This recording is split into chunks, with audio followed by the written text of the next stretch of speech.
మహాగణుడైనటువంటి మా ప్రియ పరలోకపు తండ్రి, జీవం గల నాయన, పరిశుద్ధుడైనటువంటి మహా గొప్ప దేవ, మీ ప్రియ కుమారుడు, మా ప్రభు, ప్రియ రక్షకుడు, నజరేయుడైన యేసుక్రీస్తు ప్రభువారి మిక్కిలి శ్రేష్టమైన నామములో ఈ యొక్క సాయంత్రం వేళ మీ యొద్దకు వచ్చుటకు, శిలువపై మా నిమిత్తం ఆయన చిందించిన అమూల్యమైన రక్తమును ఆశ్రయించి మీ వైపు చూచుటకు పరిశుద్ధాత్మ సహాయముతో ప్రార్థించుటకు మీరు మాకు ఇచ్చినటువంటి అనుమతిని బట్టి, అవకాశమును బట్టి, ఆరోగ్యమును బట్టి, ఆయుష్ను బట్టి, అనుగ్రహమును బట్టి స్తుతులు చెల్లిస్తున్నాం ప్రభువా.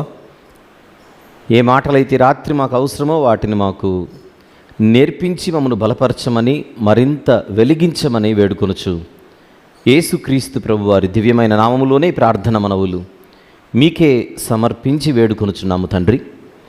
Amen, amen. ప్రియులారా, మనము గడిచిన పర్యాయము 25వ సందేశాన్ని మనం మాట్లాడుకోవడం జరిగింది. అయితే పలు చోట్ల ఈ మధ్య కాలంలో జరిగినటువంటి సభలలో నేను మరికొన్ని నూతన క్రిస్మస్ సందేశాలు ఇవ్వడం జరిగింది.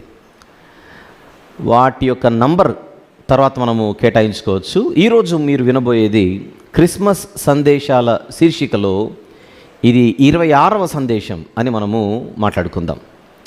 క్రిస్మస్ సందేశాల శీర్షికలో ఇది 26వ సందేశం. దీనికి ఒక టైటిల్ కూడా ఇద్దాం ఆన్ ద స్క్రీన్. చెరగని దేవుని సంకల్పం. అది ఈ రాత్రి మన అంశం. క్రిస్మస్ మెసేజ్ నంబర్ 26గా మన ముందుకు వస్తుంది. చెరగని దేవుని సంకల్పం. మనసు పెట్టి జాగ్రత్తగా ఈ మాటలు మనము ఆలోచిద్దాం. ప్రియులారా, సంకల్పం అన్న పదం మరికొన్ని పర్యాయ పదాలను మనకు గుర్తు చేస్తూ ఉంటుంది. సంకల్పము అనే పదం ఉద్దేశము అనేటువంటి మరొక పదానికి పర్యాయ పదం. సంకల్పము, తెలుగులో సంకల్పము, ఉద్దేశము, ఆలోచన, తలంపు, ప్రణాళిక, చిత్తము అను మొదలైన పదాలన్నీ కూడా దాదాపుగా ఒకే అర్థాన్ని ఇస్తూ ఉంటాయి. ఇంకొకసారి, సంకల్పము, ఉద్దేశము, ఆలోచన, తలంపు, ప్రణాళిక, చిత్తము అను మొదలగు పదాలు దాదాపుగా ఒకే భావాన్ని ఇస్తూ ఉంటాయి. ఆంగ్ల భాషలో అయితే పర్పస్, PURPOSE, పర్పస్ అని అంటారు సంకల్పాన్ని, లేదా ఇంటెన్షన్ అనొచ్చు, ప్లాన్ అనొచ్చు, థాట్ అనొచ్చు, విల్ అని కూడా అనొచ్చు. దాదాపుగా ఈ పదాలన్నీ కూడా ఒకే భావాన్ని తెలియజేస్తూ ఉంటాయి. రైట్. చెరగని దేవుని సంకల్పం, అది మన అంశం. దేవుని గురించి తర్వాత ఆలోచిద్దాం. దేవుని సంకల్పం గురించి కాసేపు అయిన తర్వాత ఆలోచిద్దాం. ఇప్పుడు నేను ఏ పదాలైతే చెప్పానో ఈ పదాలన్నీ కూడా మన జీవితంలో మనకు కూడా వర్తిస్తాయిగా. మనకు కూడా కొన్ని ఉద్దేశాలు ఉంటాయి జీవితంలో, మనకు కూడా కొన్ని ఆలోచనలు ఉంటాయి మానవులుగా, కొన్ని తలంపులు ఉంటాయి, కొన్ని ఉద్దేశాలు ఉంటాయి, కొన్ని సంకల్పాలు ఉంటాయి, కొన్ని ప్రణాళికలు ఉంటాయి. ఆలోచన లేకుండా, ప్రణాళిక లేకుండా, తలంపు లేకుండా, ఉద్దేశము లేకుండా మనం అడుగులు ముందుకు వేయం. పసిపిల్లల నుంచి పెద్దవారి వరకు, వృద్ధుల వరకు, మనిషి అనే ప్రతి ఒక్కరికి ఇవన్నీ కూడా ఉంటేనే జీవితం నడుస్తుంది. కాకపోతే ఈ రాత్రి మనం గమనించవలసింది, మనం ఎన్నో అనుకుంటాం, మనకెన్నో ఆలోచనలు ఉంటాయి, కానీ అనుకున్నవన్నీ జరగవు. ఇది నిజమేనా? మనం ఎన్నో ఆలోచిస్తాం, ఆలోచించేవన్నీ జరగవు. మనం ఎన్నో ఉద్దేశిస్తాం, ఉద్దేశించేవన్నీ జరగవు. మనం ఎన్నో ప్రణాళికలు రూపొందిస్తాం, మనము రూపొందించే ప్రణాళికలన్నీ 100కు 100% విజయవంతంగా నెరవేరవు. గనుక మనం చేసే ఆలోచనలు, మనము చేసే తలంపులు, ఉద్దేశాలు, ప్రణాళికలు, ఆలోచనలు కొన్ని జరుగుతాయి, కొన్ని జరగవు. కొన్ని విజయాన్ని చూస్తాయి, కొన్ని వైఫల్యాన్ని చూస్తాయి. అరే, అనుకున్నది జరగలేదు. ఈ అనుభవం దాదాపుగా మనందరికీ కూడా నిత్యము ఉంటుంది బ్రతికినంతకాలం.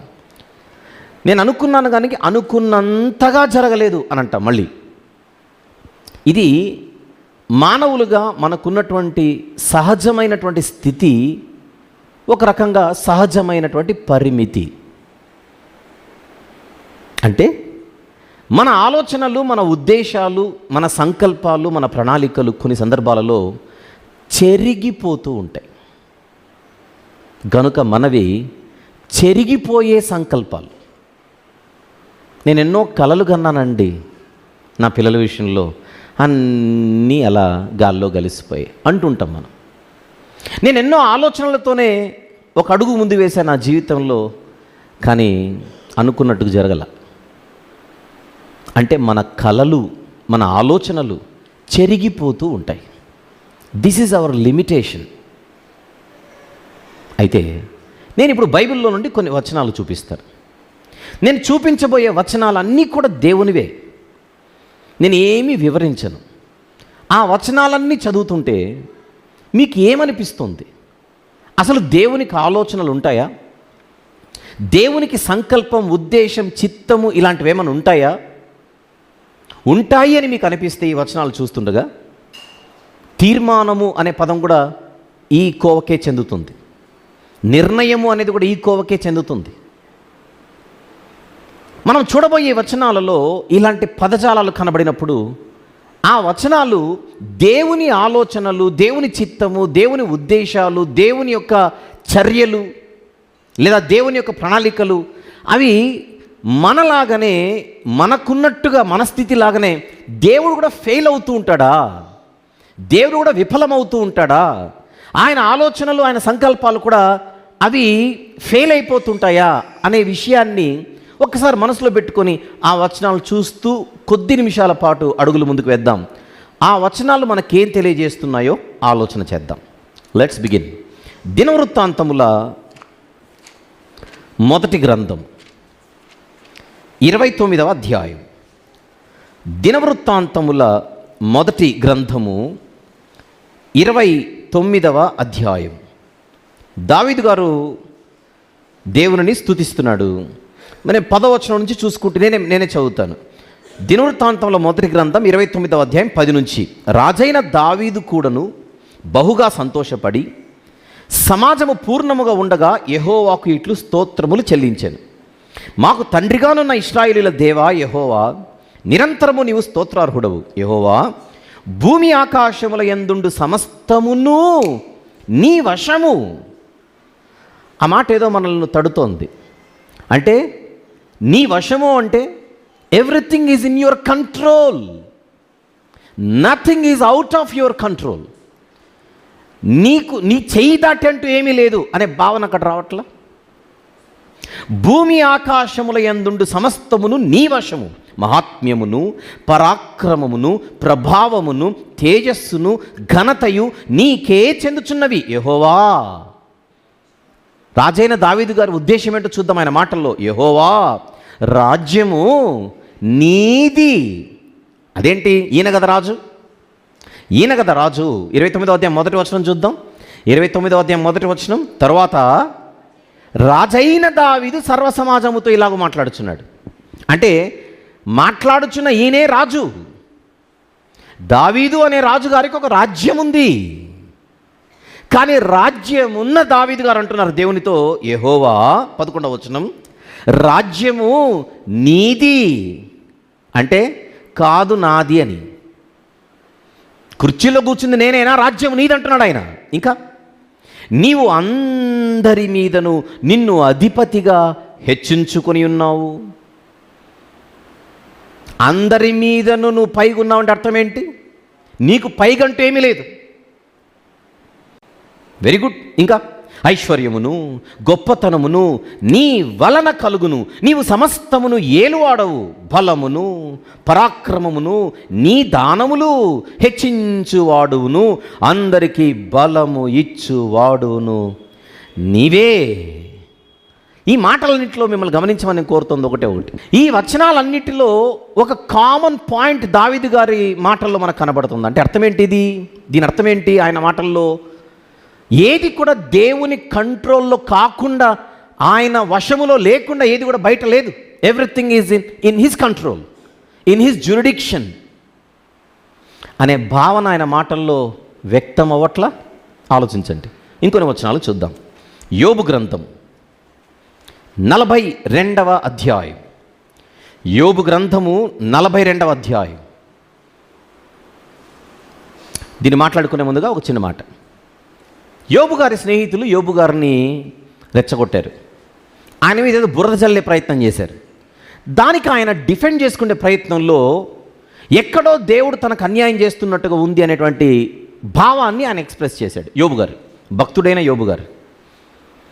అప్పుడు 38వ అధ్యాయంలోను 39వ అధ్యాయంలోను అలా దేవుడు మాట్లాడుకుంటూ యోబు గారి ఎదుట ప్రశ్నల వర్షాన్ని కుమ్మరిస్తే 42వ అధ్యాయానికి వచ్చేసరికి యోబు గారు దేవునితో ఏం మాట్లాడుచున్నాడో ఆయన సమాధానం ఏంటో చూద్దాం. అప్పుడు యోబు, మొదటి వచనం నుంచి, అప్పుడు యోబు యెహోవాతో ఇలాగూ ప్రత్యుత్తరం ఇచ్చాను. ఏమిటది?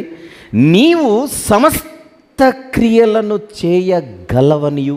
నెక్స్ట్, నీవు ఉద్దేశించినది, అగైన్ నీవు ఉద్దేశించినది ఏదియు నిష్ఫలము కానేరదని నేనిప్పుడు తెలుసుకొంటిని. భక్తుడైన యోబు గారు సహితము దేవుని గురించి తన జీవితంలో నూతన విషయాలను తెలుసుకుంటూనే ప్రయాణం చేస్తున్నాడు. మొదటి అధ్యాయంలోనే యోబు గారి గురించి మంచి సాక్ష్యం ఉంది ఈ గ్రంథంలో. కానీ 42వ అధ్యాయానికి వచ్చేసరికి కూడా నేను ఇంకా కొత్త విషయాలు తెలుసుకుంటున్నాను ప్రభువా నీ గురించి అంటున్నాడు ఆయన. అందుకే దేవునిని మనము అనంతుడు అనేది. God is infinite in nature, in every aspect. ప్రతి విషయంలో కూడా దేవుడు అనంతుడై ఉన్నాడు. ఇక్కడతో దేవుని గురించి నాకు అన్నీ తెలిసిపోయాయి అని ఫుల్ స్టాప్ పెట్టి పుస్తకం క్లోజ్ చేసే పరిస్థితి ఎవ్వరికి ఉండదు ప్రపంచంలో, ఈవెన్ పరలోకంలో దూతలకు సైతం. కారణం, దేవుని జ్ఞానానికి కానీ, దేవుని శక్తికి కానీ, దేవుని బలానికి కానీ, అసలు దేవునికి ఉన్న ఏ సుగుణానికి కూడా అంతం ఉండదు. అనంత సుగుణాలు, వాటి స్థితి అనంతం. అందుకే యోబు గారు ఇక్కడ అంటున్న మాట, దేవా నీవు సమస్త క్రియలు చెయ్యగలవనియు నీవు ఉద్దేశించినది ఏదియూ నిష్ఫలము కానేరదని నేనిప్పుడు తెలుసుకుంటుని. ఈ వచనాలు నేను వివరించను అంటున్నాను కానీ వివరించేస్తున్నా. విషయం అయితే అర్థమైపోతుందిగా. నీవు ఉద్దేశించినది ఏదియు ఏమి కాదు, నిష్ఫలము కాదు. నిష్ఫలము కాదంటే అర్థం ఏంటి? చెరగదు, ఫెయిల్ అవ్వదు. అంటే దేవా నీ ఉద్దేశము చెరగనిది. చెరగనిది నీ ఉద్దేశం. ఉద్దేశానికి ఉన్న మరొక పర్యాయ పదం ఏమిటి? సంకల్పం. నీది చెరగని సంకల్పం అంటున్నాడు యోబు భక్తుడు. ఇంకా కొన్ని చూద్దాం. కీర్తనల గ్రంథంలో ఈరోజు మనం వాక్య పఠనంగా మనం చదువుకున్నది 115వ కీర్తన. కీర్తనల గ్రంథములోని 115వ కీర్తన 3వ వచనం. మా దేవుడు ఆకాశమందున్నాడు, తనకు ఇచ్చ వచ్చినట్లుగా. ఎలా? తనకిచ్చ వచ్చినట్లుగా సమస్తమును ఆయన చేయుచున్నాడు. తనకిష్టం వచ్చినట్లుగా ఆయన చేస్తున్నాడు. అంటే ఎవరు కూడా నువ్వు అలా చేయకూడదు, ఇలా చేయాలి అనే ఇన్స్ట్రక్షన్స్ ఆయనకి ఇచ్చే స్టేట్లో ఆయన లేడు. ఆయన అనుకున్నది చేస్తాడంతే, ఆయన అనుకున్నది జరిగిస్తాడంతే. ఈ మాట పరోక్షంగా దేవుని సార్వభౌమాధికారాన్ని తెలియజేస్తోంది. ఆయనను ఎవరో కంట్రోల్ చేసే స్థితిలో లేరు. మనల్ని అడుగుతారు ఎవరైనా, నీ ఇష్టమా అని. నీ ఇష్టమా అని మనల్ని అడిగితే నా ఇష్టమే అంటే అన్నీ నీ ఇష్టం కాదంట. మళ్ళీ యువతల నుంచి అంతా నీ ఇష్టం కాదు, అన్నీ నీ ఇష్టం కాదు. ఈ మాట మనకు అప్లై అవుతుంది. దేవుని దగ్గరకు వచ్చేసరికి అంతా నా ఇష్టం అనే మాట ఆయనకు కరెక్ట్గా సెట్ అవుతుంది, ఆయనకు మాత్రమే. ఇంకా చూద్దాం. సామెతల గ్రంథం కంటే ముందు కీర్తనల గ్రంథంలో మరొక మాట 135వ కీర్తన. 135వ కీర్తన 6వ వచనము చూద్దాం. 6 ఆకాశమందును భూమి యందును సముద్రముల యందును మహాసముద్రములన్నిటి యందును ఆయన ఏముంది, తనకిష్టమైనదంతయు జరిగించువాడు. ఆకాశమందైనా భూమి ఎందైనా సముద్రముల ఎందైనా మహాసముద్రములన్నిటి ఎందైనా ఎక్కడైనా సరే ఆయన తనకిష్టమైనదంతా జరిగించేవాడు.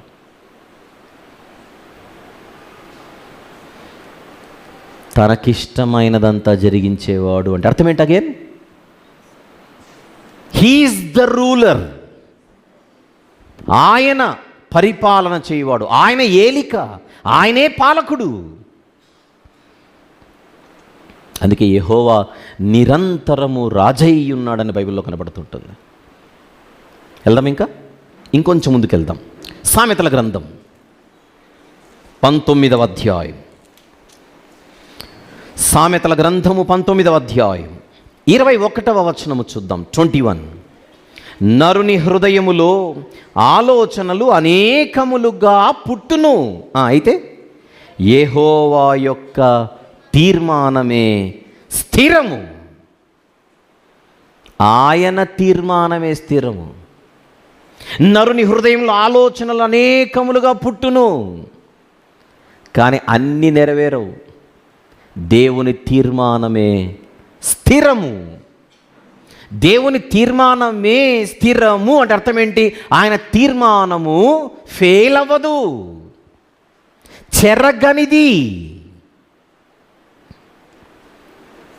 21వ అధ్యాయం, అదే సామెతల గ్రంథము 21వ అధ్యాయం మొదటి వచనము. యెహోవా చేతిలో రాజు హృదయము నీటి కాలువల వలెనున్నది, ఆయన తన చిత్తవృత్తి చొప్పున దానిని త్రిప్పును. మళ్ళీ, యెహోవా చేతిలో రాజు హృదయము నీటి కాలువల వలెనున్నది, ఆయన తన చిత్తవృత్తి చొప్పున దానిని త్రిప్పును. ఒకనాడు అష్షూరీయులు ప్రపంచాన్ని ఏలారు అని అంటే దాని వెనకల దేవుని యొక్క తీర్మానం. ఈ వచనం అలానే మనసులో పెట్టుకొని కొంచెం వేగంగా యెషయా గ్రంథం 10వ అధ్యాయం ఒకసారి చూద్దాం. ఈ వచనాన్ని మనసులో పెట్టుకొని యెషయా గ్రంథం 10వ అధ్యాయం చూద్దాం. అష్షూరీయులకు బలాన్ని ఇచ్చినది ఎవరో, అష్షూరీయులను వాడుకున్నది ఎవరో చూద్దాం ఒక్కసారి. 5వ వచనము నుండి. అష్షూరీయులకు శ్రమ, వారు నా కోపమునకు సాధనమైన దండము, నా దుడ్డు కర్ర, నా ఉగ్రత వారి చేతిలో ఉన్నది. భక్తిహీనులకు జనముల మీదికి నేను వారిని పంపెదను. దోపుడు సొమ్ము దోచుకొనుటకును, కొల్లపెట్టుటకును, వీధులను త్రొక్కించుటకును, నా ఉగ్రతకు పాత్రులకు జనులను గూర్చి వారికి ఆజ్ఞాపించేదను. అంటే అష్షూరీయులను నేను వాడుకుంటాను. అయితే అతడు అలాగనుకొనడు, అది అతని ఆలోచన కాదు. నాశనము చెయ్యవలెననియు చాలా జనములను నిర్మూలము చేయవలెనని అతని ఆలోచన. అతడు ఇట్లా అనుకునిచున్నాడు, ఏమని? నా అధిపతులందరూ మహారాజులు కారా? కల్నో కర్కెమీషు వలె ఉండలేదా? హమాతు అర్పాదు వలె ఉండలేదా? షోమ్రోను దమస్కు వలె ఉండలేదా అని ఈరోజు ఇంత ఆధిక్యతను, నేను ఘనతను సాధించాను అంటే ఇది నా బలము, నా శక్తి, నా అష్షూరు రాజులు అనుకుంటున్నారే కానీ వారిని నేను వాడుకుంటున్నానన్న సంగతి అలాగ తెలియదు అంటున్నాడు. సామెతలు 21 మొదటి వచనంలో ఏం చూసాం ఇప్పుడు? సామెతలు 21 మొదటి వచనంలో ఏం చూసాం ఇప్పుడు? యెహోవా చేతిలో రాజు హృదయము నీటి కాలువల వలెనున్నది, ఆయన తన చిత్తవృత్తి చొప్పున దానిని త్రిప్పును. ఇక మీద అష్షూరీయులు సామ్రాజ్యంగా ఉండకూడదు అని ఉద్దేశించాడు. బబులోనీయులకు రాజ్య బలాన్ని ఇచ్చాడు. బబులోనీయులు వచ్చారు. బబులోనీయుల తర్వాత మాదీయ పారసీకులు రావాలనుకున్నాడు, వచ్చారు. తర్వాత గ్రీకులు, తర్వాత రోమీలు. తన చిత్తవృత్తి చొప్పున జరిగించుచున్న దేవుని సార్వభౌమాధికారం ఇది. నెబుకద్నెజర్ అనే బబులోను చక్రవర్తికి ముందుగానే ప్రతిమను చూపించలేదా స్వప్నములో? ఆ స్వప్నంలో ఆ ప్రతిమలో కనబడినటువంటి 4 లోహాలు, బంగారమైన, వెండైన, ఇత్తడైన, ఇనుమైన, అవి 4 రాజ్యాలను చూపిస్తున్నాయని, సూచిస్తున్నాయని, ఒకటి తర్వాత ఒకటి ఖచ్చితంగా వస్తుందని అసలు మాదీయ పారసీకులు ఇంకా ఉనికిలోనికి రాకముందే ప్రభుత్వం విషయంలో ముందుగానే చూపించాడు. ఆయన చెప్పినట్టుగానే వీళ్ళు వచ్చారు. నెబుకద్నెజరు చక్రవర్తికి చూపించిన స్వప్నములోని ప్రతిమ యొక్క భావం ఏదైతే ఉందో దర్శనంలో, అది చెరిగిందా, చెరగలేదా? నెరవేరిందా, నెరవేరలేదా? ఫెయిల్ అయిందా ఎక్కడైనా? నో. ఎవరైతే దేవాలయాన్ని కట్టిస్తారని ముందే చెప్పాడో ఆ కోరెషే పుట్టాడు. ఆ కోరెషే మందిరాన్ని కట్టించడానికి ఆజ్ఞ జారీ చేశాడు. అలా ఆలోచించుకుంటే ఇంకా ముందుకు ప్రయాణం చేద్దాం. యెషయా గ్రంథంలోనే 14వ అధ్యాయం, యెషయా గ్రంథములోనే 14వ అధ్యాయం 27వ వచనము, 24 నుంచి చూద్దాం. 24 నుంచి చూద్దాం. సైన్యములకు అధిపతియగు యెహోవా ప్రమాణపూర్వకముగా ఇలాగు సెలవిచ్చుచున్నాడు. ఏమని? నేను ఉద్దేశించినట్లు నిశ్చయముగా జరుగును. అండర్లైన్ దట్, అండర్లైన్ చేద్దాం. నేను ఉద్దేశించినట్లు నిశ్చయముగా జరుగును అంటే ఫెయిల్ అవ్వదు. అంతేనా దాని అర్థం? నిశ్చయముగా జరుగునంటే ఫెయిల్ అవ్వదు, చెరగదు. నేను యోచించినట్లు స్థిరపడును. నేను అనుకున్నదే జరుగుతుందంతే అంటున్నాడు దేవుడు. 26 సర్వలోకమును గూర్చి నేను చేసిన ఆలోచన ఇదే. 27 సైన్యములకు అధిపతియగు యెహోవా దానిని నియమించి ఉన్నాడు. నెక్స్ట్ మాట, రద్దుపరచగలవాడు ఎవడు? దేవుడు నియమించిన నియమాన్ని రద్దుపరచగలిగిన వాడు ఎవడు అని సవాలు చేస్తున్నాడు దేవుడు. కింది మాట చూద్దాం. బాహు చాచినవాడు ఆయనే, దానిని త్రిప్పగలవాడు ఎవడు? చెరగని దేవుని సంకల్పం ఈ వచనాలను అవే తెలియజేస్తున్నాయి. 43వ అధ్యాయం, యెషయా గ్రంథము 43వ అధ్యాయం 13వ వచనం చూద్దాం ఒకసారి. 13 ఈ దినము మొదలుకొని నేనే ఆయనను, నా చేతిలో నుండి విడిపించగలవాడు ఎవడను లేడు. నెక్స్ట్, నేను కార్యము చేయగా త్రిప్పివేయువాడు ఎవడు అని అడుగుతున్నాడు మళ్ళీ. అగైన్ ఆ చివరి మాట, నేను కార్యము చేయగా త్రిప్పివేయువాడు ఎవడు? వచనాలు వేరైనా విషయం మాత్రం ఒకటేనా? గ్రంథాలు వేరైనా విషయం మాత్రం ఒకటేనా? 46వ అధ్యాయం, అదే యెషయా గ్రంథము 46 10వ వచనం చూద్దాం. యెషయా గ్రంథము 46వ అధ్యాయము 10వ వచనం, నా ఆలోచన నిలుచును అంటున్నాడు దేవుడు. నా ఆలోచన నిలుచునా, పడిపోవునా? ఏమంటున్నాడు ఆయన? నా ఆలోచన నిలుచుననియు నా చిత్తమంతయు నెరవేర్చుకొనేదననియు చెప్పుకొనుచు ఉండువాడను నేనే, ఆది నుండి నేనే కలగబో వాటిని తెలియజేయుచున్నాను అంటున్నాడు. నా ఆలోచన నిలుచుననియు నా చిత్తమంతనా, ఆయన చిత్తంలో కొంతనా, ఆయన చిత్తం అంతయు నెరవేర్చుకొనేదననియు, నా చిత్తం అంతయు నెరవేర్చుకొనేదననియు చెప్పుకొనుచు ఆది నుండి నేనే కలుగబోవు వాటిని తెలియజేయుచున్నాను. దినవృత్తాంతముల గ్రంథము నుండి ఇప్పుడు మనము యెషయా గ్రంథం వరకు చూసిన ఈ వచనాలన్నీ మనతో మాట్లాడుచు తెలియజేయుచున్నది ఒకే ఒక విషయం. ఆయన ఉద్దేశములు కానీ, ఆయన ఆలోచనలు కానీ, ఆయన ప్రణాళిక కానీ, ఆయన చిత్తము కానీ ఏమవదు? చెరగదు, చెరగదు. రైట్. అలాగైతే ఆదాము హవ్వలు పండు తినడం ఆయన చిత్తమేనేమో, అందుకే తిన్నారేమో అని ఇది అక్కడ అప్లై చేయకూడదు. అది నేను ఇంకొకసారి మాట్లాడతాను. అది నాణెమునకు మరొక వైపు, అది మరోవైపు, అక్కడికి తర్వాత వస్తాను. హ్యూమన్ రెస్పాన్సిబిలిటీ అనేది దేవుని డిజైనింగ్లో ఎలా ఉందో అని, దేవుని ప్రణాళికలో, దేవుని ఉద్దేశములో, దేవుని డిజైనింగ్లో మానవులకు దేవుడిచ్చినటువంటి జ్ఞానం ఏమిటి, మానవులకు దేవుడిచ్చినటువంటి బాధ్యత ఏమిటి అనే అంశంతో లేదా అలాంటి విషయాలతో ఆ కోణంలో మనం ఇంకొకసారి మాట్లాడితే అవన్నీ బయటపడతాయి. అంతా ఆయన చిత్తమే జరుగుతుందని నేను అన్నప్పుడు మందుకు అలవాటు పడిన మందు బాబు అంతా ఆయన చిత్తమే అనకూడదు. అది వేరు. దీనిని ఏటి అంటారు. ఏటి అంటే తెలుసా? అతి తెలివి. దేనికి అప్లై చేయాలో దానికి అప్లై చేయాలి.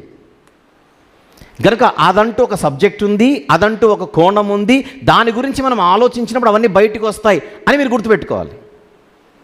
నేను పాపం చేసి అంతా దేవుని చిత్తం చెరగదుగా అనకూడదు. మళ్ళీ రివర్స్లో అర్థమైంది పాయింట్. మనం ఈరోజు ఒక లైన్లో ఉన్నాం, ఆ లైన్కే మనం లిమిట్ అవుదాం. కాకపోతే క్లూ ఇచ్చాను, ఓహో నేను అలా ఆలోచించకూడదు అన్నమాట అని ఒక క్లూ ఇచ్చాను మీకు. వెళ్ళిపోదాం. ఇది వచనాలు చూసిన తర్వాత దేవుని ఆలోచన, దేవుని ఉద్దేశం, దేవుని సంకల్పం పక్కాగా నెరవేరుతుంది. ఛాలెంజ్ ఏంటి దేవుడు చేసింది? రద్దుపరచగలవాడు ఎవడు? త్రిప్పివేయగలవాడు ఎవడు? ఎవడు అంటే సవాల్ ఎవరికి? ఎవడు అంటే సవాల్ ఎవరికి? మనకే కాదు, వాడికి కూడా. అపవాది, సాతాను. కారణం ఇప్పుడు మనం మాట్లాడుకుంటున్న అంశంలో ఇప్పటి వరకు నేను మాట్లాడింది ఫస్ట్ హాఫ్ అనుకోండి, ఇప్పుడు నుంచి మాట్లాడేది సెకండ్ హాఫ్ అనుకోండి.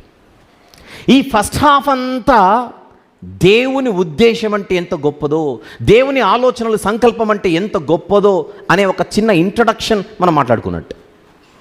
ఇదంతా చిన్న ఫౌండేషన్ ఈనాటి ఈ వర్తమానానికి, మెసేజ్కి. ఇక్కడ నుంచి మనం ఒక్కొక్క పాయింట్ని బిల్డ్ చేసుకుంటూ ముందుకెళ్దాం. సెకండ్ హాఫ్కి వచ్చేస్తున్నా. ఏదెను వనములోనే సర్పముతో దేవుడు ఒక విషయాన్ని చెప్పాడు. ఏంటో చూద్దాం, తెలిసినప్పటికీ చూద్దాం. ఆదికాండం 3వ అధ్యాయం 15వ వచనం. ఆదికాండం 3వ అధ్యాయం 15వ వచనం. మరియు నీకును స్త్రీకిని, నీ సంతానమునకును ఆమె సంతానమునకును వైరము కలుగజేసేదను. నెక్స్ట్ మాట, అది నిన్ను తల మీద కొట్టును. అది అన్నదానికి ఫుట్నోట్లు ఏముంది? ఆయన. సర్పం ఎవరు? ఈ మెసేజ్ ఎవరికి? ఏదైనా వనంలో కంటికి కనిపించే సర్పముతో కాదు, అసలు సంగతి ఇది. ఆది మహాఘట సర్పముగా పిలువబడే అపవాదికి పంపుతున్న మెసేజ్ ఇది. మీరు మీ తండ్రియగు అపవాది సంబంధులు. పరిసయ్యులను, సద్దూకేయులను బాప్తిస్మిచ్చి యోహాను గారు చూసి ఏమంటున్నాడు? సర్ప సంతానమా అన్నాడు. అదే పరిసయ్యులను, అదే శాస్త్రులను మత్తయి సువార్త 23వ అధ్యాయంలో యేసుక్రీస్తు ప్రభు పిలుస్తున్న మాట సర్ప సంతానమా అన్నాడు. అనగానే ఏ నాగుపామో ఏ జరిపోతో ఆలోచించకూడదు. ఇక్కడ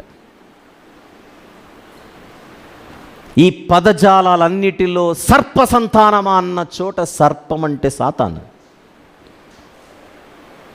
ఆదికాండం 3వ అధ్యాయం 15వ వచనంలో ఒక భవిష్యత్తు సర్పానికి అంటే సాతానుకు దేవుడు తెలియజేస్తున్నాడు. ముందే చెబుతున్నాడు. ఏమని? భవిష్యత్తులో ఆయన వస్తాడు. సర్పమా లేదా సాతానా, ఆయన నిన్ను ఎక్కడ కొట్టును? తల మీద కొట్టును. కొట్టడం తర్వాత మాట్లాడుకుందాం.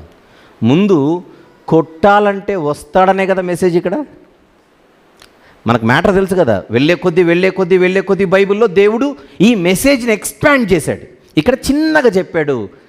వర్తమానం ఇక్కడ చిన్నగా ఉంది, కానీ బైబిల్ లోపలికి అలా ఒక్కొక్క అడుగు ముందుకేసుకొని ప్రయాణం చేస్తే అదే వర్తమానమే దేవుడు విస్తరించి మాట్లాడాడు. ఆయన అని ఫుట్నోట్లో ఉంది. ఆది మహాఘట సర్పమైన సాతానును తల మీద ఒకరోజు సిలువలో కొట్టినవాడు ఆయనే.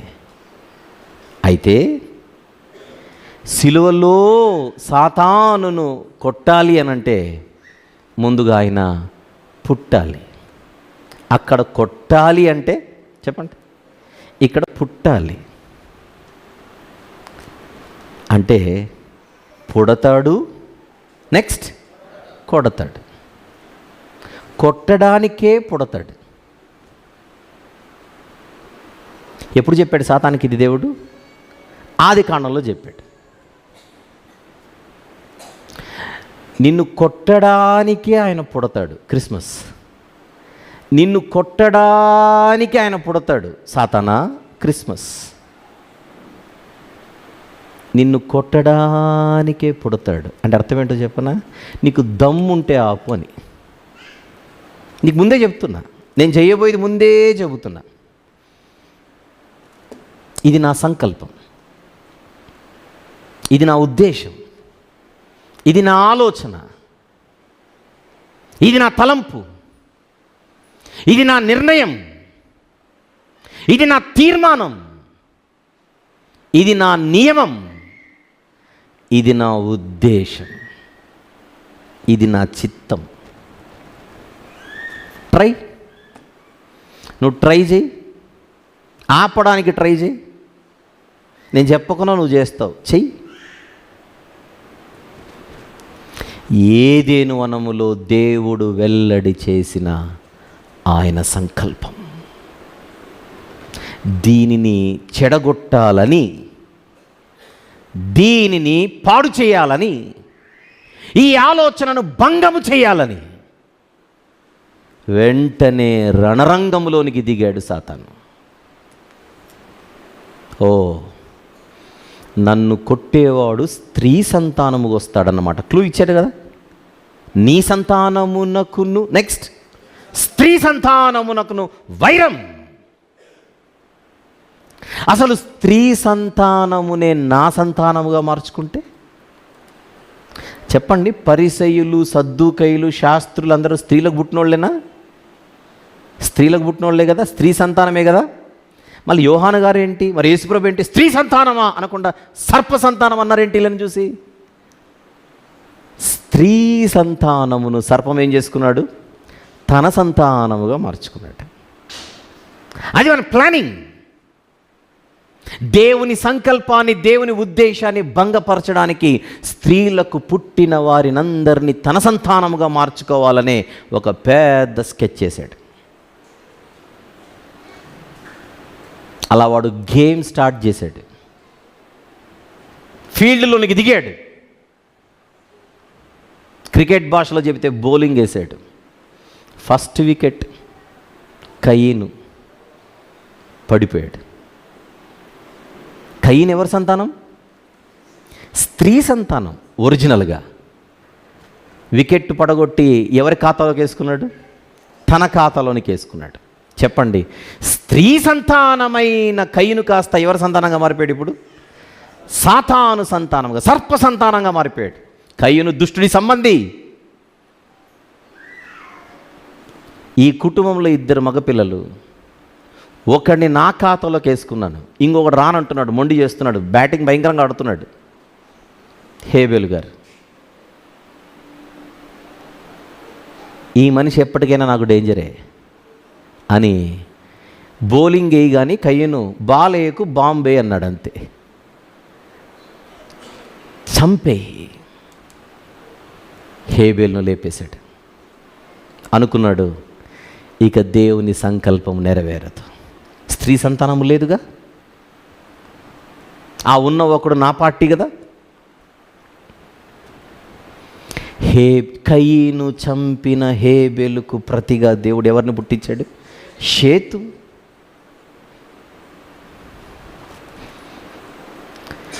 తర్వాత నోవహు గారి ఫ్యామిలీ.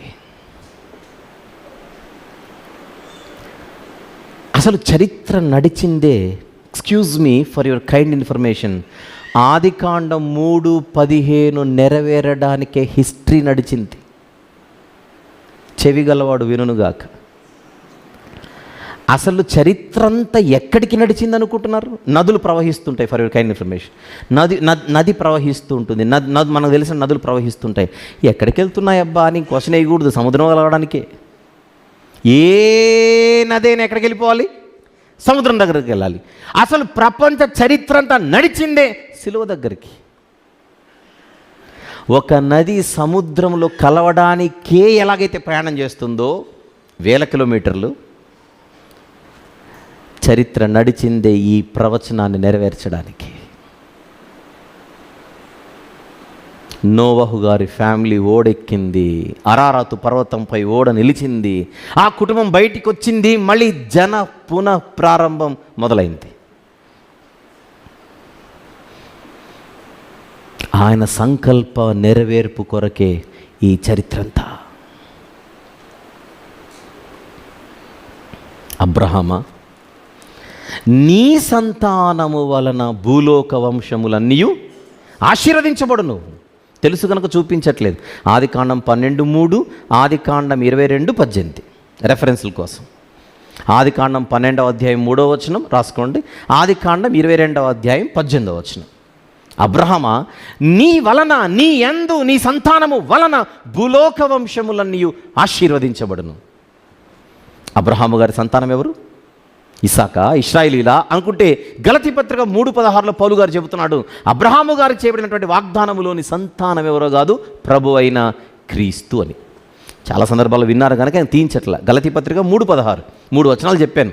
ఆదికాండం 12:3, ఆదికాండం 22:18 ఆ ప్రవచనాల నెరవేర్పు యేసుక్రీస్తు ప్రభులో జరిగిందని పౌలు గారు తన పత్రికలో క్లారిటీ ఇచ్చాడు. గలతీ పత్రిక 3:16. అంటే సాతానుకు మెసేజ్ ఇంకా క్లియర్ అయిపోతుంది. నన్ను కొట్టేవాడు పుడతాడు, ఆ పుట్టేవాడు స్త్రీ సంతానముగా పుడతాడు, అసలు స్త్రీ సంతానం అంతటిని నా ఖాతాలోకి వేసుకోవాలనేది వాడి ప్లాన్. కానీ మధ్యలో దేవుడు ఇంకొక క్లూ ఇచ్చాడు, అబ్రహామా, నీ సంతానము వలన భూలోక వంశములన్నీ ఆశీర్వదించబడును. ఈ మెసేజ్ అబ్రహాంకే కాదు వెళ్ళింది, ఆడికి కూడా వెళ్ళింది. ఇప్పుడు క్వశ్చన్ పేపర్ లీక్ అయిందిగా, విన్నాడుగా. ఇప్పుడు సాతాను యొక్క టార్గెట్ ప్రపంచంలో ఉండే అందరి స్త్రీలను పక్కన పెట్టి అబ్రహాము గారి ఫ్యామిలీ మీద పడ్డాడు. ఎందుకు? నన్ను కొట్టేవాడు ఈయన సంతానంలో వస్తాడట. ఆదికాండం 12వ అధ్యాయం 3వ వచనం చెప్పానే, అప్పటికి అబ్రహాము గారికి మ్యారేజ్ అయింది. ఆయన భార్య శారమ్మ గారు, అప్పటికి హాగర్ గారు పిక్చర్లో లేరు. వాడికి బాగా క్లారిటీ వచ్చింది, నన్ను కొట్టేవాడు రావాలంటే వీళ్ళిద్దరికి ఎవరో బిడ్డ పుడతాడనమాట. మళ్ళీ ఏం చెప్పాడు? ఇస్సాకు వలన నైనదే నీ సంతానం అనబడును. అంటే ఈ ఇద్దరు దంపతులకు, అబ్రహాము శారా అనే ఇద్దరు దంపతులకు తాను సంతానం ఇస్తానని చెప్పాడు. అంటే ప్రపంచములో నాకు ప్రమాదకరమైనటువంటి ఫ్యామిలీ ఏదైనా ఉందంటే ఈ ఇద్దరే ఫస్ట్. ఎవరిద్దరు? అబ్రహాము గారు, శారమ్మ గారు. అందరిని వదిలేసాడు, వీళ్ళ ఇంట్లో దూరాడు. ముందుగా శారమ్మ దగ్గరకు వచ్చాడు, నీకు పిల్లలు పుట్టరమ్మా, ఆమె చూడు పంపు. మళ్ళీ నాన్నగారి దగ్గరకు వచ్చాడు, అంటే మన నాన్నగారు అబ్రహాం గారి దగ్గరకు వచ్చాడు. వచ్చి యాక్సెప్ట్ చేయి, ఎస్ అను, అంతే, అయిపోయి. డైవర్ట్ చేశాడు ఇద్దరిని. దేవుని ఉద్దేశాన్ని వాళ్ళు నెరవేర్చకుండా, దేవుని సంకల్పాన్ని వారు నెరవేర్చకుండా ఇద్దరిని డైవర్ట్ చేశాడు. అసలు దేవుడు తన సంకల్పాన్ని నెరవేర్చుకోవడం కొరకే ఈయనను బయటికి పిలిచాడు. అది చెరిగిపోవాలి. మళ్ళీ పిలిచాడు. హాగరుకు పుట్టాడే బిడ్డ ఇష్మాయిల్, నేను చూసుకుంటాను, నీకు త్వరలో ఇస్సాకు అనే ఒక బిడ్డని ఇస్తాను. మళ్ళీ చెప్పాడు, మళ్ళీ తిప్పాడు. ఎందుకంటే వీళ్ళు పొలంలో పడిపోయారు, దారిలో లేరు, గట్టు మీద లేరు. మళ్ళీ లేపుకొని వచ్చాడు. ఇష్మాయిల్ కూడా నీ బిడ్డే కనుక దీవిస్తాలే, నువ్వు టెన్షన్ పడకు, కానీ నీ ఫోకస్ ఇస్సాకు మీద ఉండాలి నాయన. తర్వాత మీరు చదువుకోండి, ఏదో చెప్పేస్తున్నాడు అనుకోకుండా. ఆదికాండము మీరు చదవాల్సిన పోర్షన్ 17వ అధ్యాయం. ఇప్పుడు నేను చెప్పినంత ఉందో లేదో మీరు ఎక్కడి నుంచి చూస్తారంటే ఆదికాండం 17వ అధ్యాయము, 16వ అధ్యాయంలో ఇష్మాయిల్ పుడతాడు. 16వ అధ్యాయంలో ఇష్మాయిల్ పుట్టేశాడు. ఇప్పుడు అందుకే 17 చూపిస్తున్నాను. అబ్రహాం గారి ఫోకస్ అంతా ఇష్మాయిల్ మీద ఉంది.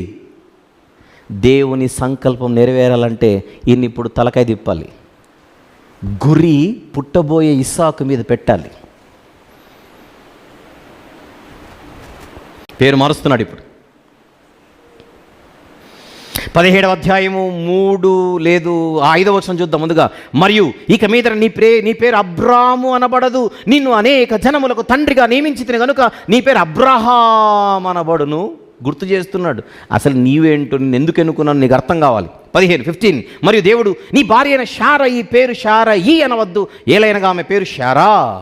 నేను ఆమెను ఆశీర్వదించి ఆమె వలన నీకు కుమారుని కలుగజేసేదను. నేను ఆమెను ఆశీర్వదించేదను, ఆమె జనములకు తల్లి అయ్యుండును, జనముల రాజులు ఆమె వలన కలుగుదురని అబ్రహాముతో చెప్పాను. అప్పుడు అబ్రహాము నవ్వుతున్నాడు, ప్రభా ఇదంతా ఎందుకు ప్రభా, ఇష్మాయేలును కొంచెం జాగ్రత్త చూడు ప్రభా అంటున్నాడు. కిందికి వచ్చేసరికి 18వ వచనం, అబ్రహాము ఇష్మాయేలు నీ సన్నిధిని బ్రతుకును అనుగ్రహించుము. ఆయన అంత సీరియస్గా ఇస్సాకు గురించి మాట్లాడుతుంటే అయ్యగారు మాత్రం ఇష్మాయేల్ గురించి పిటిషన్ల మీద పిటిషన్లు పెడుతున్నాడు. 19 అప్పుడు దేవుడు, మీరు 18, 19 లింక్ చేయండి. 18 అబ్రహాము ఇష్మాయేలు నీ సన్నిధిని బ్రతుకు అనుగ్రహించుమని దేవునితో చెబితే దేవుడు దానికి ఆన్సర్ నీ భార్య అయిన శారా నిశ్చయంగా నీ కుమారుని కనును. ఆయన అడిగింది ఏంటి, ఆయన చెప్పింది ఏంటి? ఆలోచించండి. ఏం మాట్లాడుతున్నావు అబ్రహాము? అసలు నీ ఫోకస్ ఎక్కడ ఉండాలి, నీ థింకింగ్ ఎక్కడ ఉండాలి, అసలు నీ గురించి నువ్వు ఏమనుకుంటున్నావు? అసలు నీ ఊరు నుంచి, నీ దేశం నుంచి బయటికి రప్పించిందే నా నిత్య సంకల్పంలో భాగంగా. నాకు సలహాలు ఇస్తావేంటి? ఫోకస్. నీ భార్య అయిన శారా నిశ్చయంగా నీకు కుమారుని కనును, నీవు అతనికి ఇస్సాకు అను పేరు పెట్టుదువు, అతని తరువాత అతని సంతానం కొరకు నిత్య నిబంధనగా నా నిబంధన అతనితో స్థిరపరిచేదను. అంటే అర్థం ఏంటి? ఇస్సాకు వలననైనది నీ సంతానం అంతే. కింద వచనం, ఇష్మాయిల్ గూర్చి నువ్వు చేసిన మనవి నేను వినలేదు అనట్లా. ఆ అబ్బాయి కూడా నీ బిడ్డేగా, నేను చూసుకుంటాను, కానీ నీ ఫోకస్ ఇక్కడ ఉండాలి. అబ్రహాము గారి ఫ్యామిలీలో ఏం జరిగిందో మీరు పసిగట్టగలుగుతున్నారా? దేవుని సంకల్పం నెరవేరకుండా ఆ దంపతులను డైవర్ట్ చేశాడు. తనకు అర్థమైపోయింది, నన్ను కొట్టేవాడు పుడతాడు, ఆ పుట్టేవాడు పుట్టకుండా చేయాలి. క్లూజ్ మీద క్లూజ్ ఇస్తున్నాడు దేవుడు పైనుంచి. అబ్రహాం గారికి చెవులో ఏం చెప్పలా. అబ్రహాముతో దేవుడు చెప్పే విషయాలని ఈడుంటున్నాడు పక్కన, వాడు గ్యాంగ్ని పక్కన పెట్టింటాడు. ఆ మనిషికి ఏం వచ్చినా మీరు రాసుకొని నాకు చెప్పండి అని. దురాత్మల సమూహం ఒకటి ఉందిగా.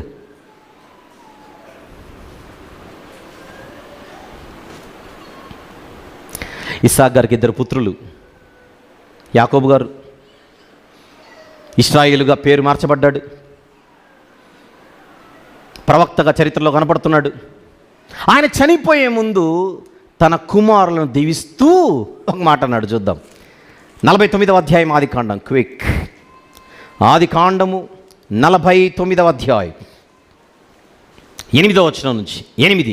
యూదా నీ సహోదరులు నిన్ను స్తుతించెదరు. ఓపెన్గా చెప్పేస్తున్నాడు. నీ చెయ్యి నీ శత్రువుల మెడ మీద ఉండును, నీ తండ్రి కుమారులను ఎదురు సాగిల పడుదురు. యూదా కొదమ సింహము నా కుమారుడా అని చెబుతూ 10వ వచనం, షిలోహు వచ్చు వరకు యూదా యుద్ధ నుండి దండము తొలగదు, అతని కాళ్ళ మధ్య నుండి రాజదండము తొలగదు, ప్రజలు అతనికి విధేయులయ్యుందురు. ఇప్పుడు ఇంకా క్లారిటీ వచ్చింది. ఎవరికి? అపవాదికి. ఎందుకు? అబ్రహాము సంతానం ఓకే, ఇస్సాకా ఇష్మాయేలా? ఇస్సాకు, క్లారిటీ వచ్చేసింది. ఇస్సాకు సంతానం ఓకే, ఏషావా యాకోబా? క్లారిటీ వచ్చేసింది. దేవుడి ఫోకస్ యాకోబ్ మీద ఉంది.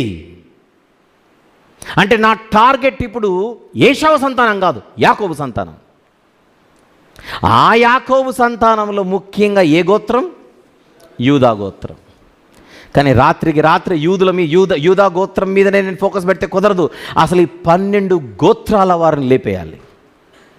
అలా ఆదికాండం మూయగానే పక్కన నిర్గమాకాండములో ఇశ్రాయేలీయులకు ఉన్నటువంటి మరొక పేరు, యాకోబు పేరే ఇశ్రాయేల్ అయితే ఆయన పిల్లలు ఇశ్రాయేలీయులు అయితే, ఆ ఇశ్రాయేలీయులు మాట్లాడే భాషను బట్టి వారికి ఉన్న మరొక పేరు హెబ్రీయులు. ఐగుప్తులో దాసులుగా వారు బతుకుతున్న రోజుల్లో ఫరో అనే ఒక రాజును రేపాడు అపవాది. నీ దేశంలో ఒక జనాంగం ఉంది, ఆ జనాంగము నీకు ప్రమాదం. ఆ జనాంగము నీకు ప్రమాదమే, నీ దేశానికి ప్రమాదమే, నీ రాజ్యానికి ప్రమాదమే. అర్జెంటుగా ఒక ప్లాన్ చేయి. గర్భవతులుగా ఉన్న హెబ్రీ స్త్రీలకు పుట్టే మగ పిల్లలను లేపేయాలి. ఆజ్ఞను జారీ చేయి మంత్రసానులకు. పాపం అపవాది వర్కౌట్ అవ్వాల. ఆది కాండములోనే స్టోరీని కథం చేయాలనుకున్నాడు, కుదరలా. సాగింది, నిర్గమకాండం వరకు వచ్చింది. ప్రవహించే నదిలా చరిత్ర ప్రవహిస్తుంటే ఆ చరిత్రను ఎక్కడ పడితే అక్కడ ఆపేయాలనే విఫలయత్నం అపవాది చేస్తూనే వస్తున్నాడు. వర్కౌట్ అవ్వట్లా. మగ పిల్లలు పుట్టేస్తున్నారు, ఆపలేకపోయాడు. ఫరో రాజు యొక్క మనసులో అనేకమైనటువంటి ఆలోచనలు అపవాది పుట్టిస్తే దేవుని తీర్మానమే స్థిరంగా నడుస్తుంది. చెప్పాడు కదా ఏదైనా 3:10 ఆదికాండం 3:15 కొడతాడు, దానికంటే ముందు పొడతాడు. నువ్వు పట్టుకో ఏ తాడైనా, ఆపలేవు. ఇలా కాదని ఒక ఐగుప్తు రాజు మాత్రమే సరిపోడు ఈ జనాంగాన్ని లేపాలంటే. ప్రపంచంలోని మిగిలిన జనాంగాలందరినీ అన్నిటినీ రేపాలని ప్రయత్నం చేశాడు. అందరి టార్గెట్ ఒకటే, ఇశ్రాయేలీలు ఇశ్రాయేలీలు ఇశ్రాయేలీలు. ఈ భూమి మీద ఇశ్రాయేలీలు అనేటువంటి జాతే లేకుండా లేపేయాలనే ఒక భయంకరమైన ప్రయత్నం. అందులో భాగంగా మరొక ప్రయత్నం చేశాడు. మొర్దెకై అని ఆయన నమస్కారం పెట్టలేదట హామాన్ అనే వ్యక్తికి. మొర్దెకై నమస్కారం పెట్టకపోతే మొర్దెకైని టార్గెట్ చేయి హామాను. అది కాదు హామాను, మొర్దెకై ఏ జాతి వాడో ఆ జాతి భూమి మీద ఎక్కడున్న జాతిని లేపేయాలి.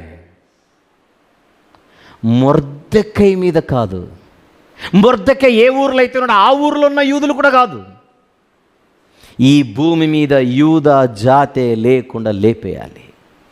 రాజైన చక్రవర్తి అయిన అహష్వేరోషుకు సలహాలు ఇచ్చాడు, సూచనలు ఇచ్చాడు, ఏదో చేశాడు హామాను.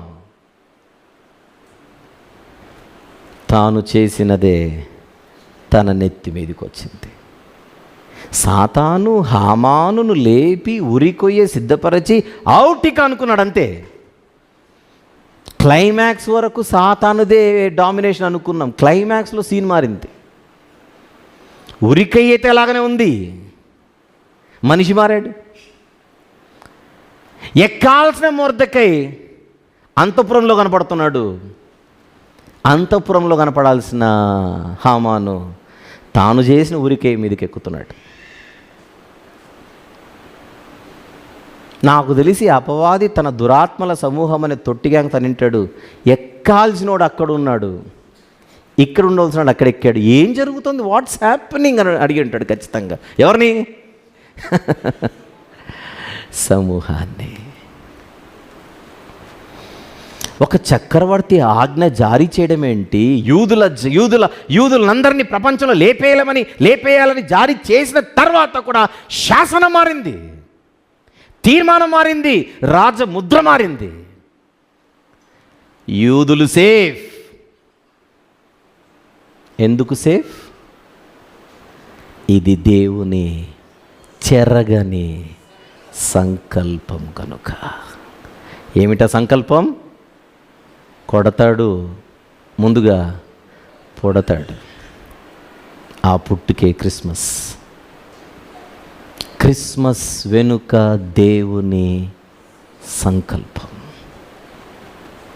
పండుగ పేరుతో మనము సంబరాలు చేసుకుంటున్నాం, కానీ ఈ పండుగగా రాకూడదని సాతాను ఎంత తీవ్రమైన ప్రయత్నాలు చేస్తూ వచ్చాడో చూపిస్తున్నాను, ఆలోచించండి. 83వ కీర్తనల గ్రంథములోని హామాను గురించి, మొర్దెకై గురించి ఎస్తేరు గ్రంథం అది. వెళ్ళిపోదాం ఇంకా 83వ కీర్తన మొదటి నుంచి. 83వ కీర్తన మొదటి నుంచి నేను చదువుతున్నాను. దేవా ఊరకుండకుము, దేవా మౌనముగా ఉండకుము, ఊరకుండకుము, నీ శత్రువులు అల్లరి చేయుచున్నారు అంటున్నాడు కీర్తనాకారుడు. దేవునికి శత్రువుల భూమి మీద, అవును, దేవునికే శత్రువులుగా మార్చాలనే ప్రయత్నంలో కొందరిని తన ఏజెంట్లుగా మార్చుకున్నాడు. నిన్ను ద్వేషించువారు తల ఎత్తి ఉన్నారు. 3వ వచనం, నీ ప్రజల మీద ద్వేషం, దేవుని మీద టార్గెట్ ప్రజల మీద. ఎవరా ప్రజలు? ఇశ్రాయేలీలు. నీ ప్రజల మీద వారు కపటోపాయములు పన్నుచున్నారు, నీ మరుగుజొచ్చిన వారి మీద ఆలోచన చేయుచున్నారు. ఏమని మాట్లాడుతున్నారు 4వ వచనంలో వారు? ఇశ్రాయేలును పేరు ఇకను జ్ఞాపకము రాకపోనట్లు జనముగా ఉండకుండా వారిని సంహరించుదము రండని చెప్పుకొనుచున్నారు. తరాలు వేరైనా అందరి టార్గెట్ ఒకటే. ఏమిటా టార్గెట్? ఇశ్రాయేలును పేరు ఇకను జ్ఞాపకము రాకపోనట్లుగా జనముగా ఉండకుండా వారిని సంహరించుదము రండని చెప్పుకొనుచున్నారు. ఏక మనసుతో వారు ఆలోచన చేసుకొని ఉన్నారు. నీకు విరోధముగా నిబంధన చేయించున్నారు. ఎవరెవరు? గుడారపు వాసులైన ఎదోమీయులను, ఇష్మాయేలీయులను, మోయాబీయులను, హగ్రీయులను, గెబలువారును, అమ్మోనీయులను, అమాలేకీయులను, ఫిలిష్తీయులను, తూరు నివాసులను నీకు విరోధముగా నిబంధన చేసుకొని ఉన్నారు. అష్షూరు దేశస్థులు వారితో కలిసి ఉన్నారు. లోతు వంశస్థులకు వారు సహాయము చేయించున్నారు. మొత్తం ప్రపంచ జనాంగమంతా ఒక్కటై ఒక జాతి లేకుండా చేయాలనే ఒకే ఒక టార్గెట్. ఇదే విషయమే 2వ కీర్తనలో కూడా చూద్దాం.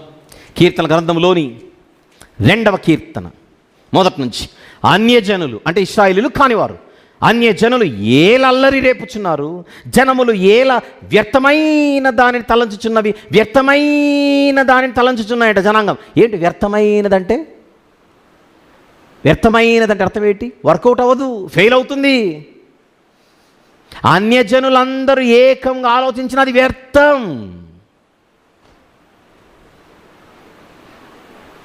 నా చిన్నప్పుడు ఒక కథ విన్నాను. ఒకడు చందమామను పట్టుకొని ట్రై చేశాడట. ఒక కులంలో కనపడుతున్నాడట చిన్న చందమామ, నీటిలో త్రవ్వుతున్నాడు. చంద్రుడు మాత్రం దొరకట్లా. మీరు కూడా వినే ఉంటారు కదా కథ ఇది, వినలా? ఒక రాత్రంతా ఒక గోతిలో చిన్న నీళ్లుంటే రాత్రిపూట్ల వెన్నెలనిచ్చేటువంటి చంద్రుని ఫిగర్, ఇమేజ్ కింద కనపడుతుంది నీళ్ళల్లో. ఆడే అనుకున్నాడు చంద్రుడు నీళ్ళల్లో ఉన్నాడు, నీళ్ళు దోడేస్తున్నాడు. చంద్రుని పట్టుకోవాలి. ఎప్పటికవుతుంది? అర్ధరాత్రి దాటిన తర్వాత ఎవడో అడిగాడట, ఏం చేస్తున్నావు అంటే మామను పట్టుకుంటున్నా అంటున్నాడట. ఏ మామ? చందమామ.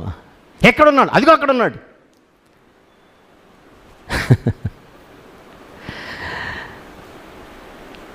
చందమామను పట్టుకొని బంధించడమే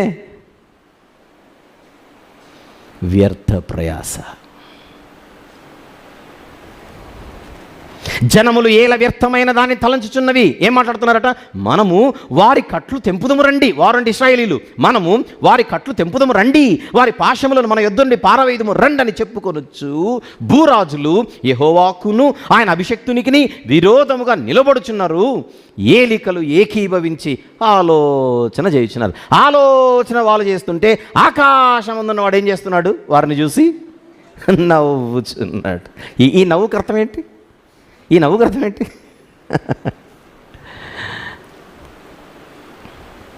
ఇంకా ప్రభువు వారిని చూచి అపహసించుచున్నాడు. నవ్వుకదే అర్థం, అపహాస్యం.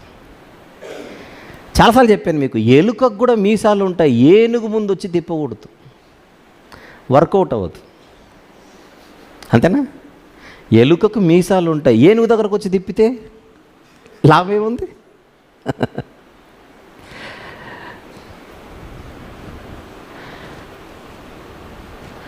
ఆదికాండం 3:15లో చెప్పాడు, పుడతాడురా, తర్వాత కొడతాడురా. నేను ఆపుతాను, ట్రై చేయి. You try, I will make you cry. సిలువలో నీకు అవుతుంది ఫ్రై, అవల.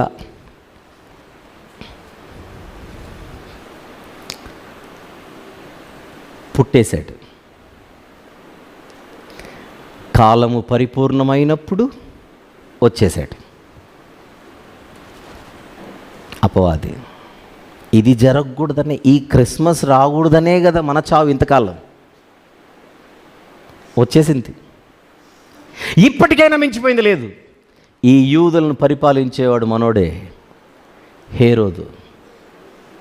అర్జెంటుగా ఈ మెసేజ్ అందించాలి హేరోదుకి. పాపం జ్ఞానులు బేత్లెహేమ్కి వెళ్ళాల్సిన వాళ్ళు యెరూషలేంకి వచ్చారు. ఇక్కడ జోక్ ఏంటంటే, ఎవరికైతే చెప్పకూడదు ఆడికే చెప్పాడు వచ్చి ఇల్లు. యూదుల రాజు దగ్గరకు వచ్చి, యూదుల రాజుగా పుట్టినవాడు అంటే బీపీ రేస్ కాదు. ముఖ్యమంత్రి దగ్గరికి వెళ్ళి ముఖ్యమంత్రి ఎవరంటే ఎట్లా చూస్తాడు చెప్పండి మనల్ని. యూదుల రాజుగా పుట్టినవాడు ఎక్కడున్నాడని హేరోదుని అడిగితే మెంటల్ ఎక్కింది మనోడికి.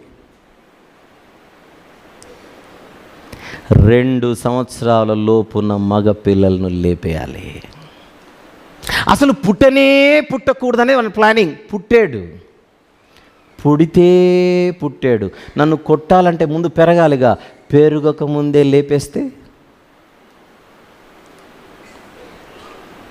నాకు అనిపిస్తుంది దేవుడు ఈ అపవాది గేమ్స్ చూసి ఒక రకంగా నవ్వుకుంటూ, ఒరే ఆ హేరోద్ అనేవాడు కూడా మెసేజ్ వెళ్ళింది, ఇప్పటికైనా మించిపోయలేదు, ట్రై చేయి అన్నట్టుంది. అది ఇప్పటికైనా మించిపోయలేదు, ట్రై చేయి.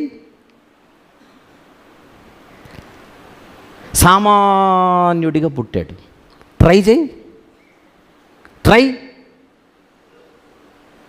సామాన్యుడినే పెరుగుతున్నాడు. ఎన్నో మార్లు ఆయన రాళ్ళు తీసుకొని కొట్టాలని భలే ట్రై చేశారు వీళ్ళందరూ కూడా, వర్కౌట్ అవ్వట్లా. ఎందుకో చెప్పనా, ప్రభు ఒక మాట చెప్పాడు, నా ప్రాణం వాళ్ళు ఎవరు తీసుకోవడానికి. యోహాను సువార్త 10 ఆయన ఏం చెప్పాడు చూడండి.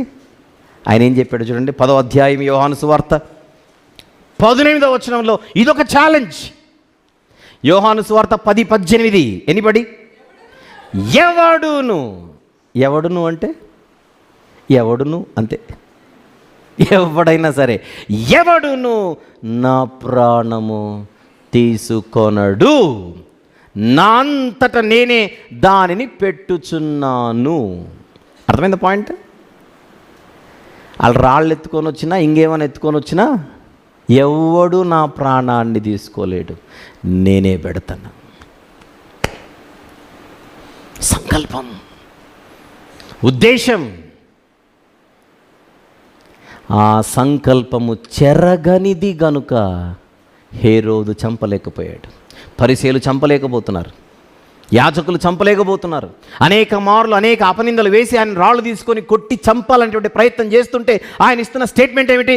ఎవడు నా ప్రాణం తీసుకోలేడు, ట్రై.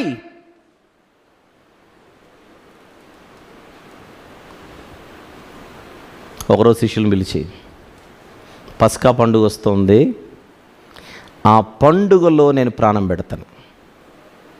పస్కా పండుగ వస్తుంది, పండుగల్లో ప్రాణం పెడతాను ముందే చెప్పాడు. విషయం చెప్పనా, మనం అనుకుంటాం పండుగలో పరిసయ్యులు, పండుగలో యాజకులు, పండుగలో పెద్దలు అందరూ కలిసి రోమీయులకు ప్రభుని అప్పగించి చంపేశారని మనం అనుకుంటున్నాం. అబ్బే, పండుగలో చంపడం అనేది వాళ్ళ ప్లానింగ్ కాదు, పండుగ అయిన తర్వాత చంపాలనేది వాళ్ళ ప్లానింగ్.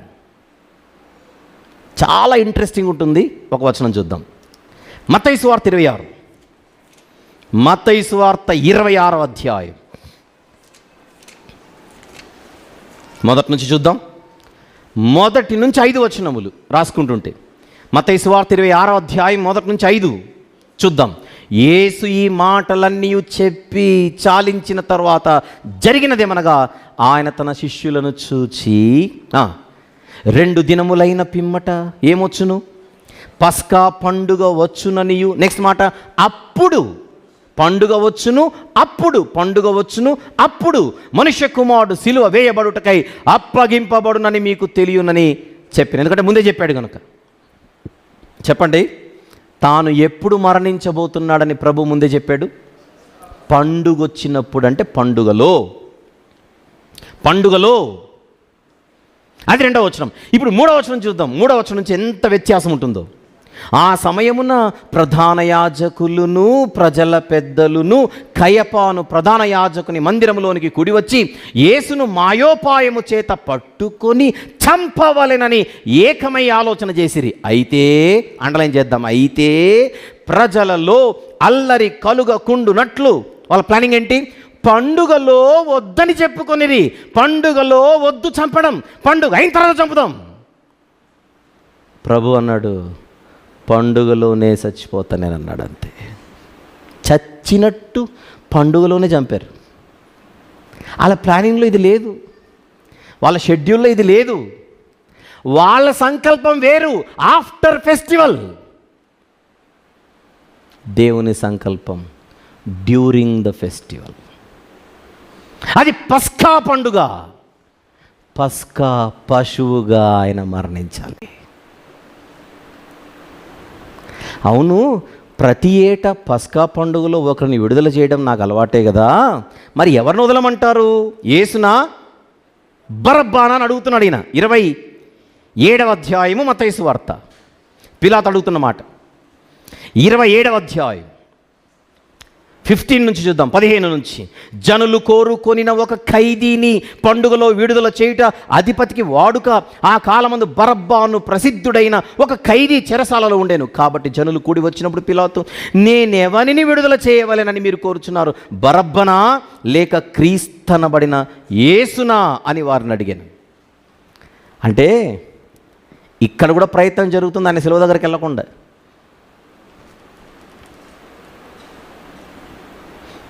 బంట్రౌతులు రాగానే, శిష్యులందరూ పారిపోగానే ఆయన కూడా పారిపోతాడనుకునే యూదా ఇస్కరియోతులోకి దూరాడు. యూదాలోనికి దూరిన వర్కౌట్ అవ్వట్లా. నువ్వు చేయాల్సింది చేయి అన్నాడు అంతే. యూదా, నువ్వు చేయాల్సింది చేయి. పారిపోయే యేసును పట్టుకొని లేపేస్తే సంకల్పం చెరిగిపోతుందిగా అని వాడి ప్లానింగ్. బంట్రౌతులను చూసి పారిపోతాడనుకుంటున్న యేసు ప్రభు బంట్రౌతుల దగ్గరకు వచ్చి ఎవరిని వెదుగుచున్నారని అడిగారు. ఎగిరిపోయాయి ఫ్యూజులు సాతానికి. లెక్క ప్రకారం ఆయన పారిపోవాలే, వస్తున్నాడేంటి? ఎవరి నుండి పారిపోవాలో ఆరు దగ్గరికే వచ్చాడు. ఎవరిని ఎదుగుతున్నారని అడిగాడు.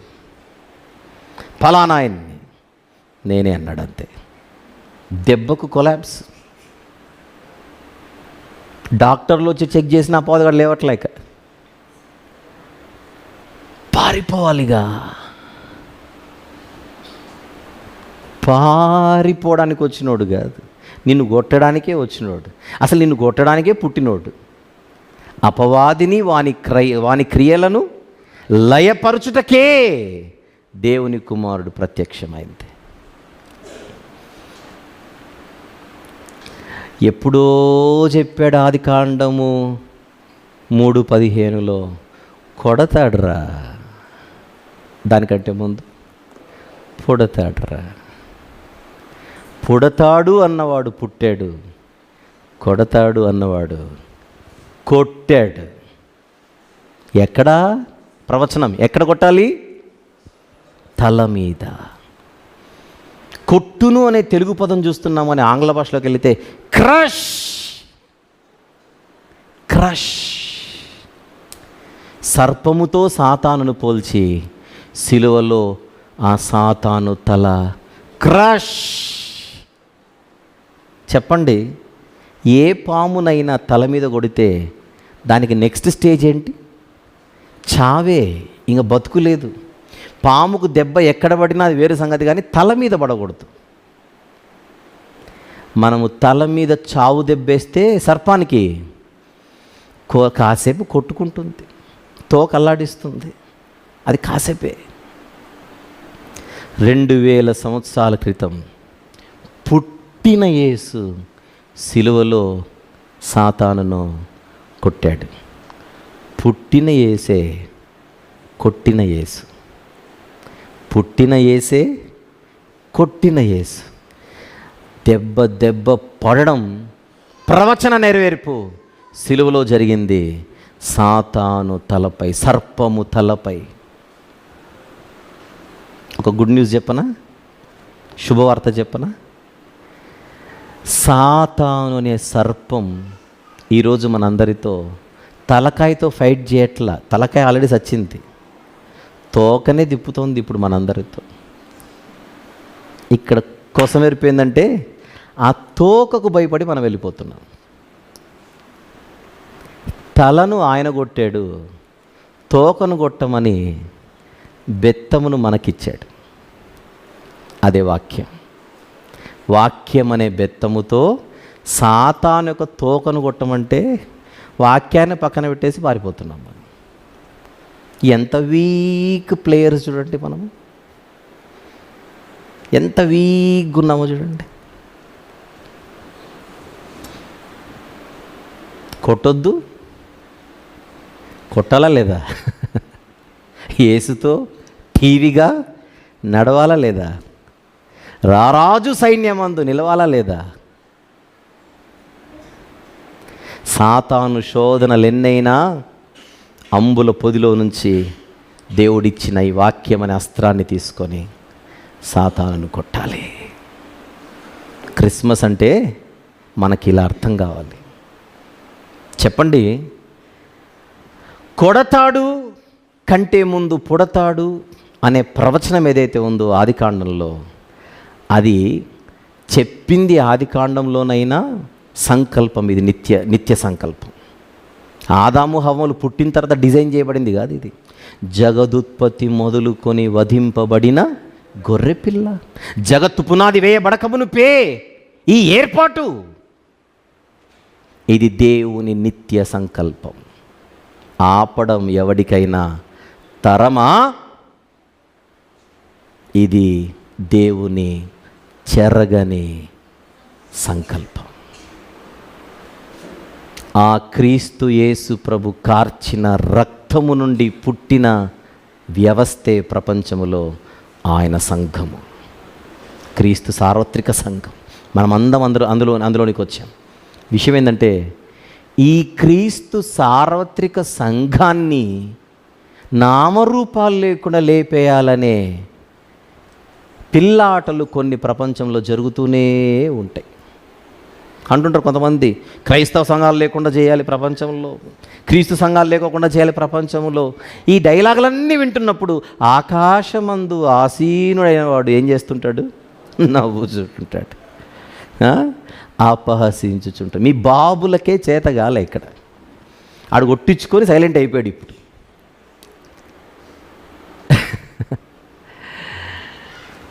విస్తరిస్తున్న క్రీస్తు సంఘం, విస్తరిస్తున్న క్రీస్తు సార్వత్రిక సంఘం ఎందుకు విస్తరిస్తుందని మీరు అడిగితే, ఇది చెరగని దేవుని సంకల్పం కనుక.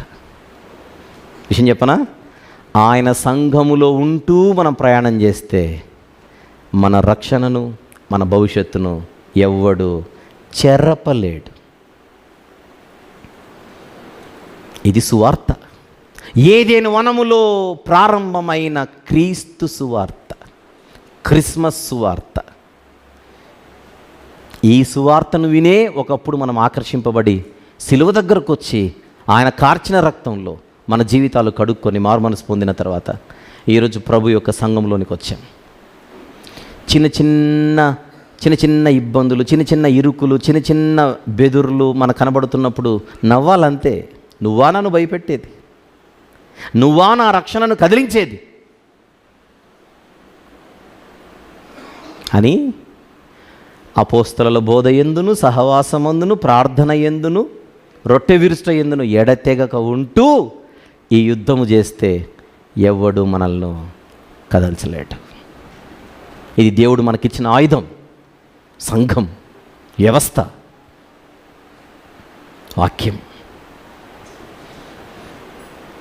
ఈరోజు మీలో ఎవరైనా, ఈ వాక్యం వింటున్న మీలో ఎవరైనా ఇంకా సిలువ దగ్గరికి రాకుండా, ప్రభువును రక్షకునిగా స్వీకరించకుండా, పాపాల నిమిత్తం మారుమనసు పొంది అతిక్రమములను దాచిపెట్టి ఇంకా అలాగనే దూరంగా ఉంటే, వాక్యం చెబుతున్న మాట ఇందాక కూడా వాక్యంలో గుర్తు చేయడం జరిగింది. ప్రయాసపడి, మొదటి వర్తమానంలో, భారం మోయించిన సమస్త జనులారా నా యొద్దకు రండి అనే పిలుపు ఓపెన్గా ఉంది.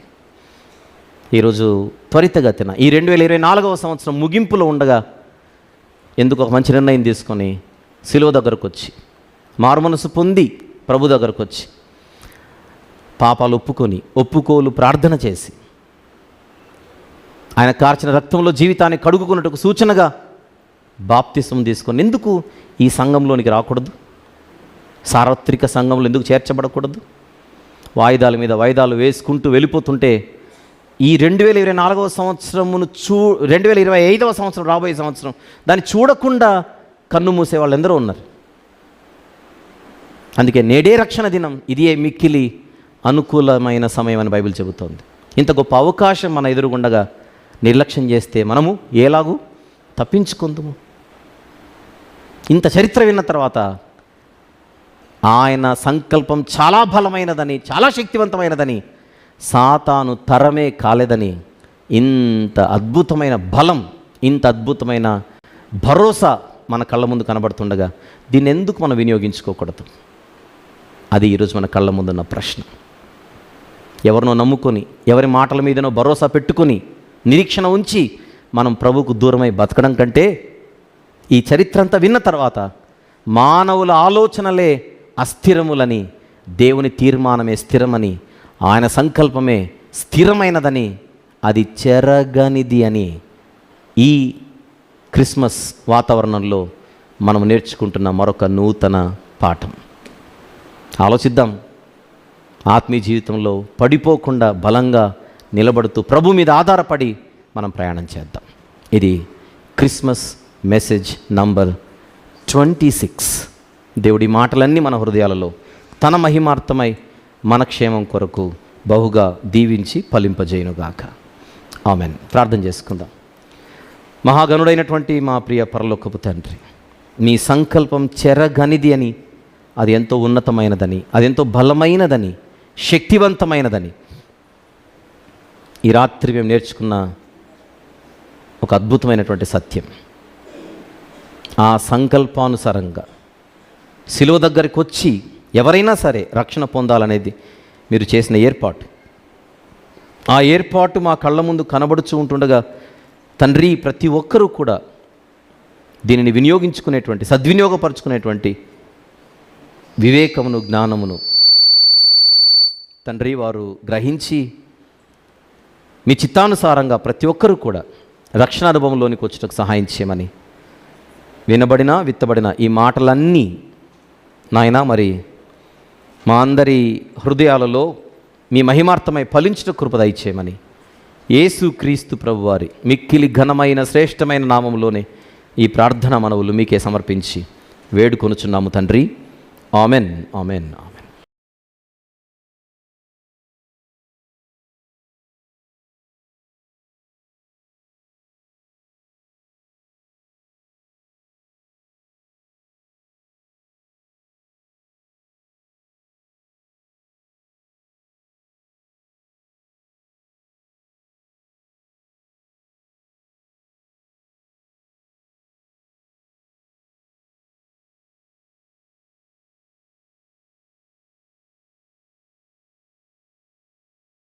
తండ్రి ఆనాడు దావీదు గారు పలికిన